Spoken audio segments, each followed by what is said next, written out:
En un lugar de la Mancha, de cuyo nombre no quiero acordarme, no mucho tiempo que vivía un hidalgo, de los de Lanzan Astillero, Adarga Antigua, Rocín Flaco y Galgo Corredor. Una olla de algo más vaca que carnero. Salpicón las más noches, duelos y quebrantos los sábados, lentejas los viernes, algún palomino de añadidura los domingos. Consumían las 3 partes de su hacienda.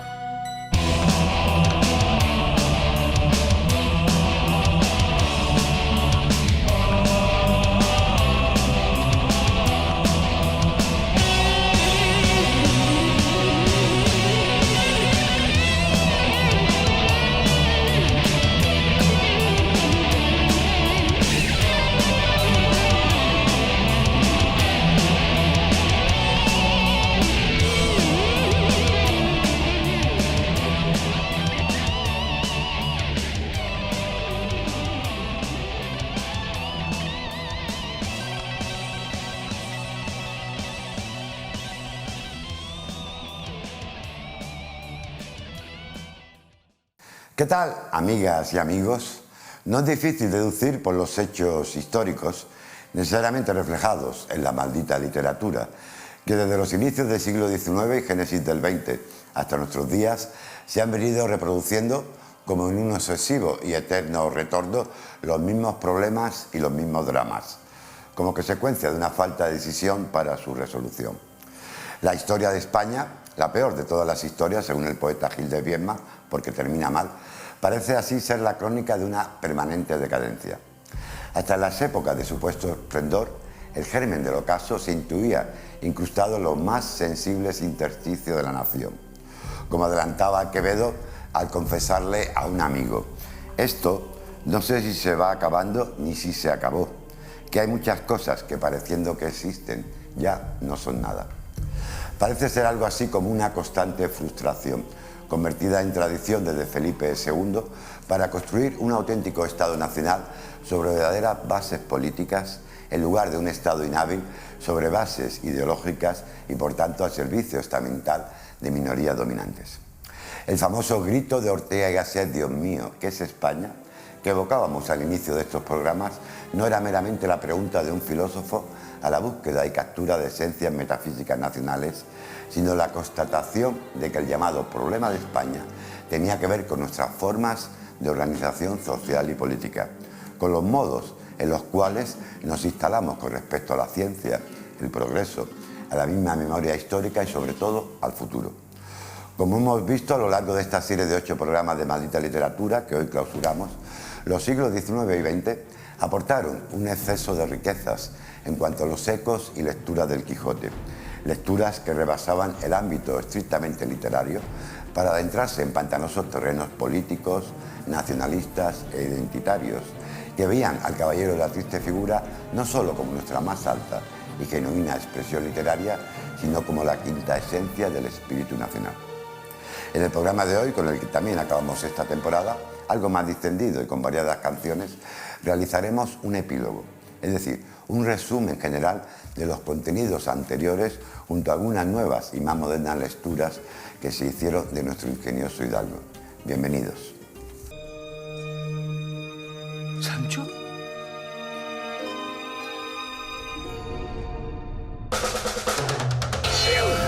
Don Quijote de la Mancha. Venido para resucitar la era de la caballería. Pues eso lo escribí yo. ¡Blasfemia! La mano de nuestro creador en los cielos me escribió. ¿Puedo leerlo? Que un campesino como tú. ¿Puedo leerlo? Yo traduciré las palabras y tú miras los dibujos. Se cree de verdad que es Don Quijote. Lo vamos a pasar muy bien. Es muy empático, lunático. ¡Sancho!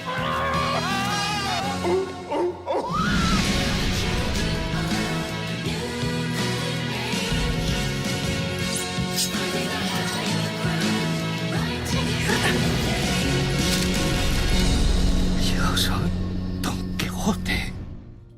Si algún curioso lector tuviera el deseo y la paciencia de rastrear siquiera someramente, tal como hemos hecho en estos programas, La suerte que el Quijote corrió en la sociedad finisecular anterior a la celebración de su tercer centenario, en 1905, enseguida se daría cuenta de que uno de los méritos que no suele reconocerse a la obra de Cervantes es el de haber sobrevivido a su propio éxito.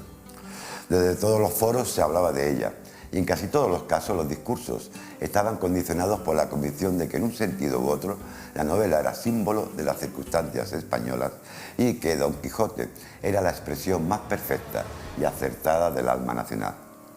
Así, como comprobamos, llegó el romanticismo de la generación del 98, que no dudó en apropiarse de la obra para crear su propio código estético. Un claro ejemplo sería la libre y personal exégesis realizada por don Miguel de Unamuno en su vida de Don Quijote y Sancho, donde el autor bilbaíno no pretende descubrir el sentido que Cervantes diera a su obra, sino el que le da él.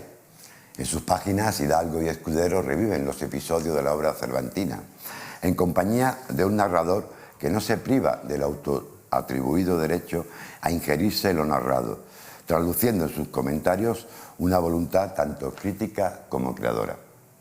O las crónicas periodistas que conforman la ruta de Don Quijote de Azorín, en las que el alicantino, con su bella prosa, juega de forma admirable con la historia y el relato quijotesco que parece encontrar en la España de su tiempo, como si fueran los modelos que conforman el país, aunque su ironía permite hacer dudar al lector sobre la validez de aquellos cimientos para el nuevo andamiaje nacional.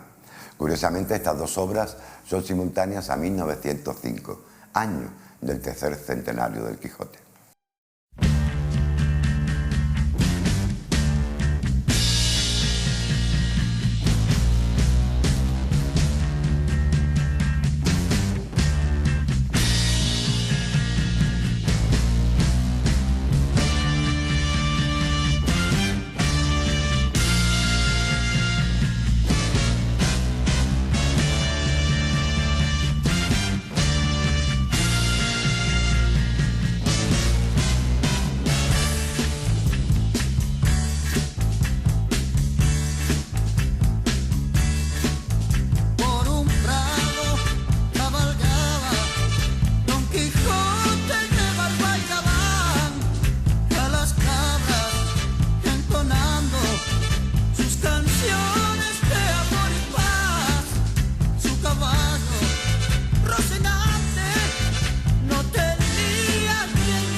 De un tiro, la guitarra que solía tocar, la guitarra se hizo río y las aguas se hicieron cristal. El fusil murió de frío y Don Quijote volvió a cabalgar.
También hubo quien se sustrajo de la tendencia de contemplar la obra de Cervantes como la máxima expresión literaria de la decadencia española, separándose así de los ideales literarios de sus amigos y rechazando su inclusión en la generación del 98, como Ramiro de Maeztu, que propugnará, en cierto modo, la necesidad de negar el espíritu del Quijote, aconsejando que se suprima de las escuelas.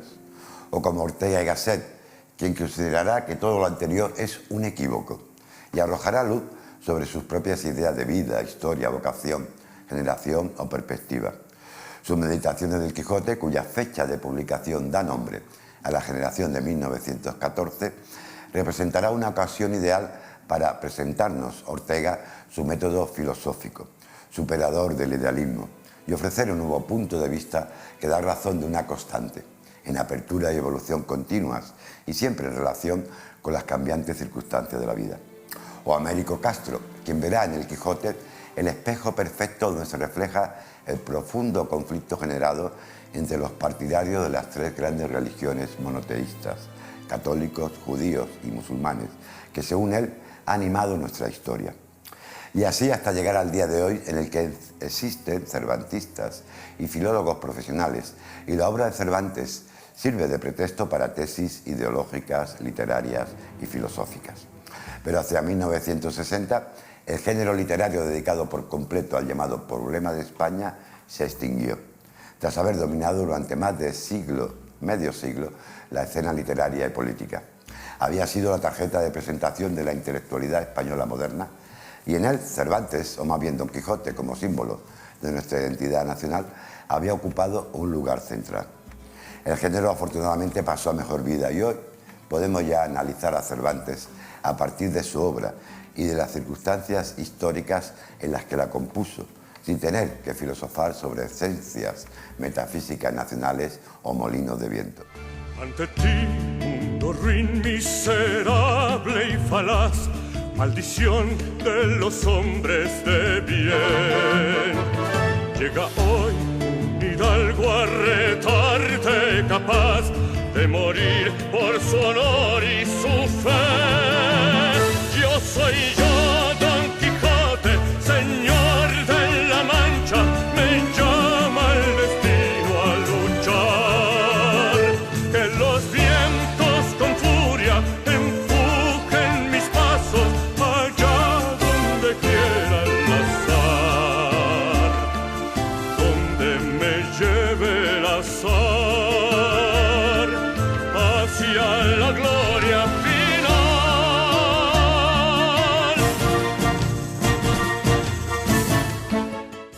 Apuntábamos en un programa anterior sobre Ángel Ganivet que el meollo de la cuestión en las interpretaciones nacionalistas del Quijote parece encontrarse en la posición que se adopte ante la locura de su protagonista. No es nuevo el argumento de quienes encuentran un fondo de apariencia y simulación en la locura del hidalgo caballero. Gonzalo Torrente Ballester, cuya narrativa se encuentra muy influenciada por la modernidad que inaugura Cervantes, defiende también la tesis de que Alonso Quijano finge ser, de forma absolutamente consciente, Don Quijote. En el Quijote como juego ofrece Torrente una excelente oportunidad para abordar la lectura del Quijote de forma atractiva para los estudiantes. No en vano, el origen de esta obra son las clases de bachillerato que daba el propio Torrente Ballester, miembro de la Real Academia Española y caballero de honor de las artes y las letras de la República de Francia, y galardonado, entre muchísimos otros, con el premio Cervantes, primer novelista español en conseguirlo, el Príncipe de Asturias de las Letras, el Planeta y el Premio Nacional de Narrativa. En muchas ocasiones se ha dicho que la vida es un juego y que el juego es la vida. Y los libros de aventura siempre han ofrecido la posibilidad de abandonar el mundo aborrecido por rutinario y de encontrar otros. Alonso Quijano, seducido por ese viaje, decidirá emprenderlo, pero no para buscar aventuras, sino para escapar de sí mismo, para huir de ese muerto en vida que es Alonso Quijano. Para él, convertirse en Don Quijote no es una locura, es una necesidad. No aguanta ya la vida del oscuro y aburrido hidalgo manchego. Y la mejor prueba de la racionalidad de esta conducta la encontramos al final del libro, cuando Don Quijote, como leal jugador, cumple la penitencia impuesta por el bachiller Sansón Carrasco, disfrazado como el caballero de la Blanca Luna, y regresa a su hogar. Ser ya Alonso Quijano es imposible, por insoportable. Y cuando Don Quijote vuelve a ser Alonso Quijano, muere. Le iba la vida, nunca mejor dicho, en convertirse en Don Quijote. Y cuando le quitan eso, le quitan la vida, muere. ya que Alonso Quijano no tenía otro futuro por delante que la muerte. Mientras Don Quijote vivía y era feliz, es locura que Alonso Quijano quisiera ser Don Quijote. Lo cierto para Torrente Ballester es que la locura de Don Quijote, imposible de estudiar y tipificar desde un punto de vista exclusivamente médico, es un recurso literario ideado por Cervantes de manera sobresaliente y única, con el objetivo de hacer evidentes, a través de un saludable sentido del humor, unos hechos tan ridículos y admirables que remiten a una manera de ser, o mejor dicho, a una forma de estar en el mundo, pero que sin embargo escapan de cualquier análisis superficial o improvisado. Buenas tardes, señores y señoras. Me llamo Gonzalo Torrente Ballester. Nací el 13 de junio de 1910 en el Valle de Serantes, al lado mismo de Ferrol, ciudad en la que viví bastantes años de mi vida y a la que debo las características que distinguen a los ferrolanos del resto de los gallegos y que pudiéramos resumir en dos notas que me parecen fundamentales, que son la fantasía y la razón. Llevado de la fantasía fui escritor, llevado de la razón fui profesor. Como profesor contaminé la razón de la fantasía y como escritor contaminé la fantasía de la razón. Total que me he armado un buen lío como profesor y como escritor. La obra narrativa del escritor gallego se reconoce hoy como una de las más originales, completas y valiosas en el ámbito hispánico en lo que va de siglo. Su aportación al género de la novela, como hemos visto, reside en la creación de mundos imaginarios insólitos donde se fusionan con sorprendente naturalidad y al modo cervantino la realidad más cotidiana con la más desbordante fantasía. Mundos, por otra parte, siempre referidos al hombre y a su peripecia vital, núcleo de su temática. No es preciso recalcar la originalidad y brillantez de su prosa, su versatilidad. Sus novelas constituyen verdaderos ejercicios de estilo que desafían las modas literarias. Los perfiles cervantinos de la obra de Torrente han sido abundantemente destacados por sus comentaristas. Él se consideró cervantino y cervantista, y ahí está como muestra su ensayo El Quijote como juego y sus continuas referencias al más grande escritor español. Sobre este aspecto, el Premio Nobel de Literatura, José Saramago, ha destacado la estrecha vinculación de la saga Fuga de J.B. con El Quijote a partir de la semejanza de los personajes, legitimando al desaliñado y enteco Bastida como continuador de Alonso Quijano. Cuando Saramago destaca las excelencias de esta novela, irrepetible e inagotable como El Quijote, no vacila en afirmar que el lugar a la derecha de Cervantes, vacante durante siglos, ha sido ocupado por el autor de la saga Fuga de J.B.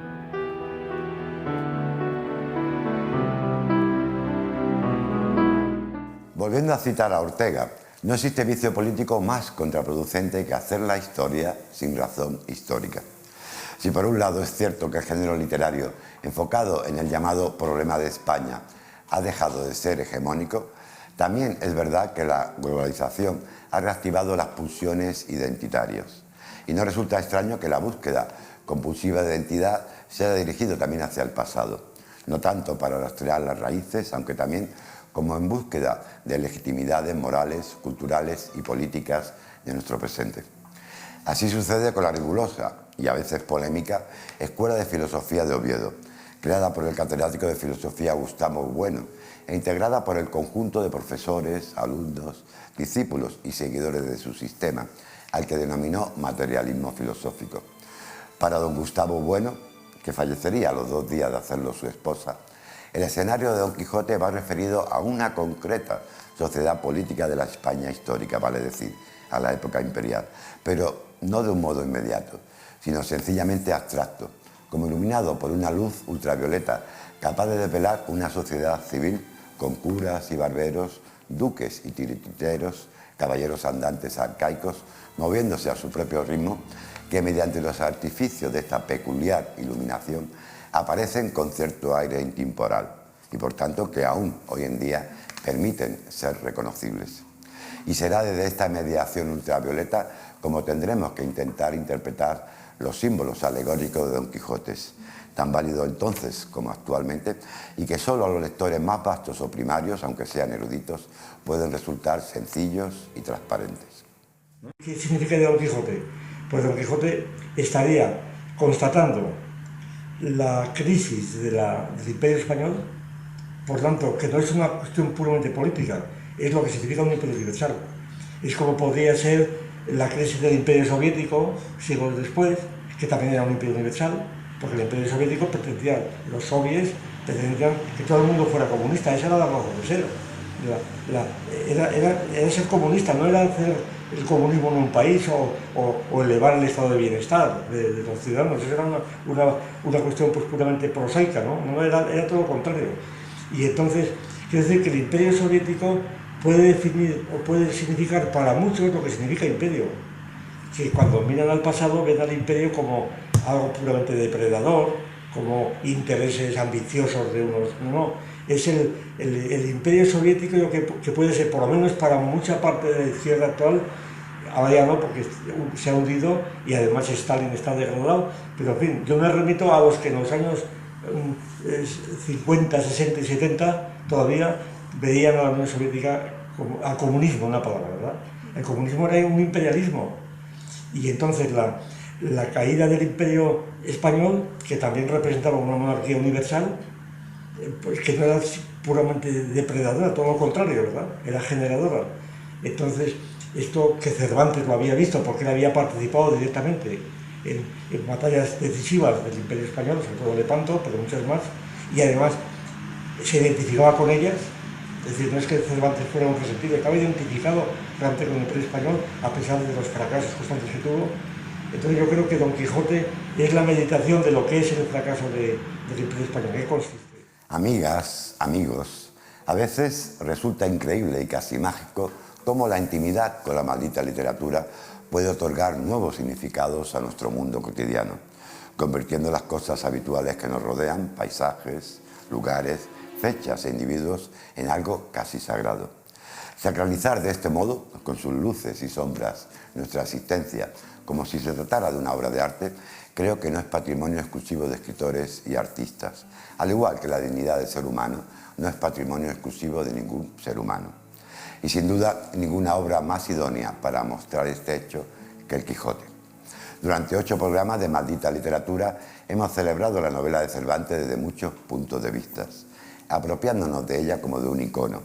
Y puede resultar inevitable el temor de si no habremos subrayado o exagerado demasiado alguna de sus interpretaciones y lecturas.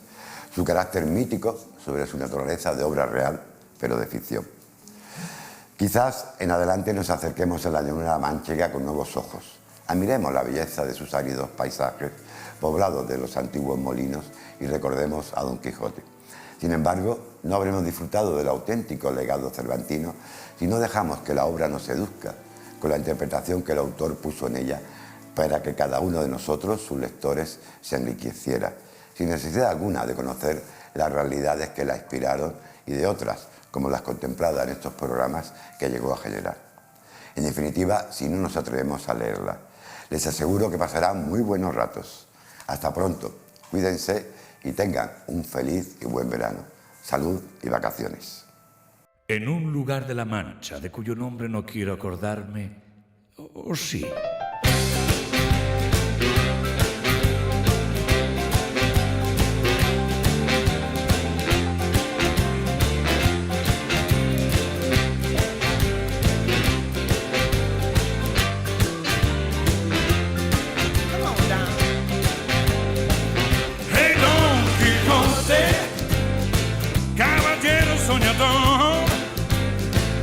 Hey Don Quijote, fila el código de honor. Tu señora Dulcinea se pasea por tu frágil corazón. Hey Don Quijote. Quijote, incansable luchador. Don Quijote, temerario es tu valor. Es el hombre de la Mancha, ingenioso hidalgo perdedor. Venga, sopla, sopla, sopla el viento a tu favor. Sopla, sopla, pon en marcha tu motor. Para que se mueva el mundo, hace falta locos como tú. El caballero andante de fantásticas proezas. Son molinos, son gigantes, son ejércitos de ovejas. Don Quijote desfacen tuertos por doquier. No te rindas, caballero, nunca te dejes vencer.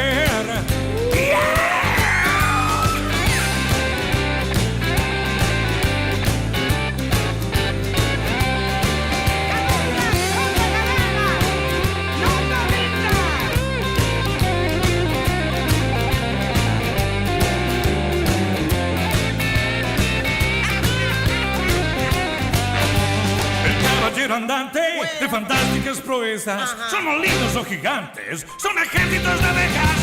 Don Quijote, fiel al código de honor. Tu señora Dulcinea se pasea por tu frágil corazón. Don Quijote, cabalgando en tu fin. Don Quijote, combatiendo el malandrín. Tu escudero Sancho Panza, tus andanzas sufren siempre junto a ti. Venga, Sancho, sopla, sopla, sopla el viento a tu favor.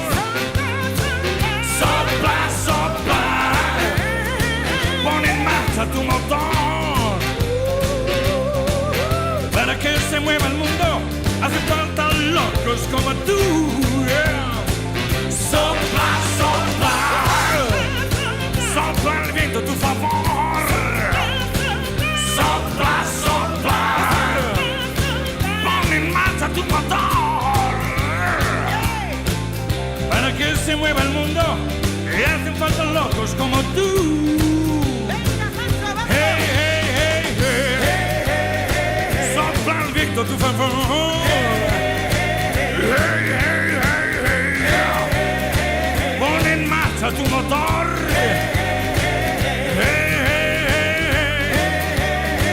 Sopla el viento a tu favor. Yeah. Venga todos.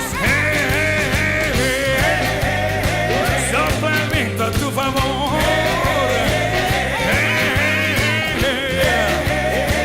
Pon en marcha tu motor. Para que se mueva el mundo, y hace falta locos como tú.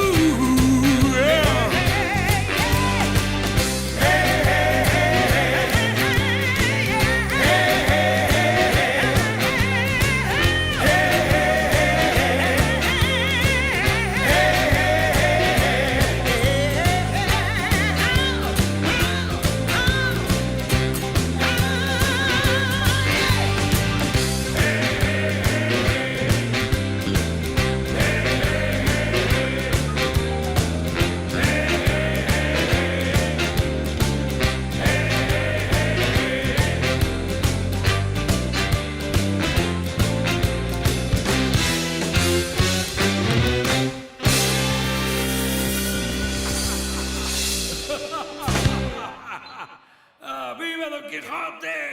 ¡Viva! ¡Larga vida Don Quijote! ¡Yeah!